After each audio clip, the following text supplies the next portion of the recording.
లైసెన్స్లు fake, సర్టిఫికేట్లు fake, అక్కడ చదువు చెప్పే స్టాఫ్ క్వాలిఫికేషన్స్ పైన డౌట్స్. ఇక ప్రిన్సిపాళ్ల పరిస్థితి ఏంటో ఎవరికీ తెలీదు.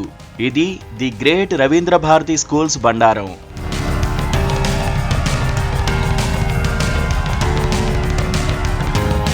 తమది కార్పొరేట్ కల్చర్ అని చెప్పుకునే రవీంద్ర భారతి స్కూల్స్ మోసాలు ఒక్కొక్కటిగా బయటపడుతున్నాయి. మహాప్రస్థానం టీవీ అలుపెరగని పోరాటంతో నిప్పులాంటి నిజాలు బహిర్గతమవుతున్నాయి.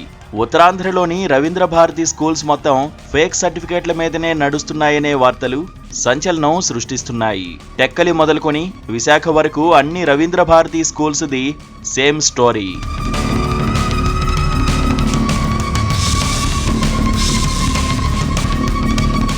Ravindra Bharati schools Uttarandhra AGM GVSSSN Murthy, Srikakulam జిల్లా డివిజనల్ ఇన్ఛార్జ్ రమేష్ ద్వయం చేసిన దందా ఇది. వీరిద్దరూ కలిసి వేలాది మంది విద్యార్థుల జీవితాలతో ఆటలాడుకున్నారు. ఫేక్ లైసెన్సులతో స్కూళ్లను నడిపి పెను సంక్షోభానికి కారణమయ్యారు. వీరు చేసిన పనికి విద్యార్థులతో పాటు వారి తల్లిదండ్రులు తీవ్ర ఇబ్బందులు ఎదుర్కొంటున్నారు.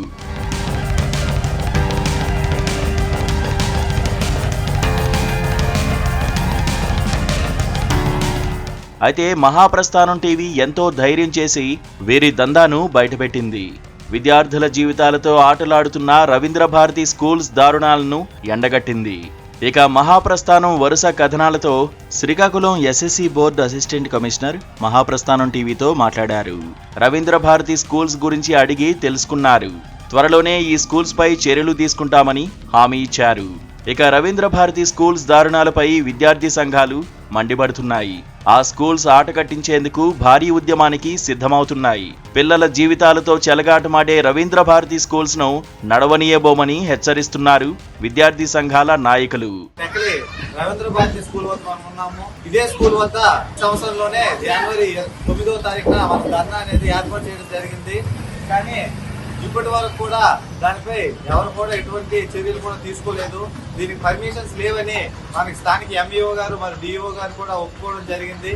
స్కూల్ యాజమాన్యం కూడా మనకు పర్మిషన్స్ లేవని ఒప్పుకోవడం జరిగింది. కానీ పర్మిషన్ లేనందుకు ఇప్పటి వరకు కూడా దీని మీద ఎందుకు కఠిన చర్యలు తీసుకోలేదని అఖిల భారతీయ విద్యార్థి పరిషత్ ఈ రోజు ఉన్నతాధికారులను ప్రశ్నిస్తుంది.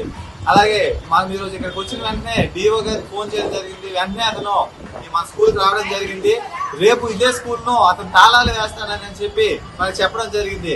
ఆ మాటపై స్థానిక డిఓ గారు వెంటనే దీనిపై కఠిన చర్యలు తీసుకోవాలని అఖిల భారతీయ విద్యార్థి పరిషత్ డిమాండ్ చేస్తుంది. లేని ఏళ్ల అఖిల భారతీయ విద్యార్థి పరిషత్ తీవ్ర ఆందోళన చేయడానికి కూడా సిద్ధంగా ఉందని ఈ రోజు మేము తెలియజేస్తాం. ప్రైమరీకి అయితే 2022 వరకు రికగ్నిషన్ అనేది ఆథరైజ్డ్ గా ఉంది. ఆ తర్వాత వాటికి మా దగ్గర అయితే లేదు. వెంటనే దానికి ఎంఈఓ గారితో విచారణకి చెప్తే ఆయన నోటీస్ ఇచ్చారు. నోటీస్ ఇస్తే 15 రోజులు 25/1 ఇస్తే ఆయన నోటీస్ ఇస్తే 15 రోజులు టైం అడిగారు. 15 రోజుల్లో తీసుకొచ్చి ఒక కాగితం ఇచ్చారు. ఫిబ్రవరి తర్వాత ఏమైంది, ఫేక్ అని ఒక ఇది వచ్చింది. ఆ ఫేక్ ఎలా అయింది అనే దాని మీద మళ్ళా మేము విచారణ చేయడానికి మళ్ళా మొదలు పెడితే అది కూడా మళ్ళీ ఏమవుతుంది, 1 year కి మనం ఇచ్చిన టెంపరరీ రికగ్నిషన్ 8 సంవత్సరాలుగా ఎలాగ మారిపోయిందో అర్థం కాల. రవీంద్ర భారతి స్కూల్ అనేటటువంటి ఒక కార్పొరేట్ స్కూల్ ఉంది. వాళ్ళకి 1వ తరగతి నుంచి 7వ తరగతి వరకు 2021-22 విద్యా సంవత్సరం తర్వాత వాళ్ళకి రికగ్నిషన్ అనేటువంటిది రెన్యూల్ ఇంకా జరగలేదు. నోటీస్ సర్వ్ చేశాం. వాళ్ళు ఎప్పటికీ ఆ రికగ్నిషన్ ఫైల్స్ ప్రొడ్యూస్ చేయకపోవడంతో డిఓ గారికి నివేదించాం. ఆ పాఠశాల మూసివేతకు ఆదేశాలు ఇవ్వమని చెప్పి కూడా పెట్టడం జరిగింది.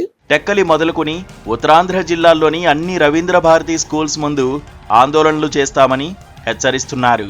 ఏదేమైనా అతి త్వరలో రవీంద్ర భారతి స్కూల్స్ ఎడ్యుకేషన్ దందాకు ఎండ్ కార్డు పడ్డం పక్కా. అప్పటిదాకా మహాప్రస్థానం టీవీ పోరాటం ఆపబోదు. విద్యార్థుల పక్షానే నిలుస్తాం. వారి విలువైన భవిష్యత్తును కాపాడుతాం.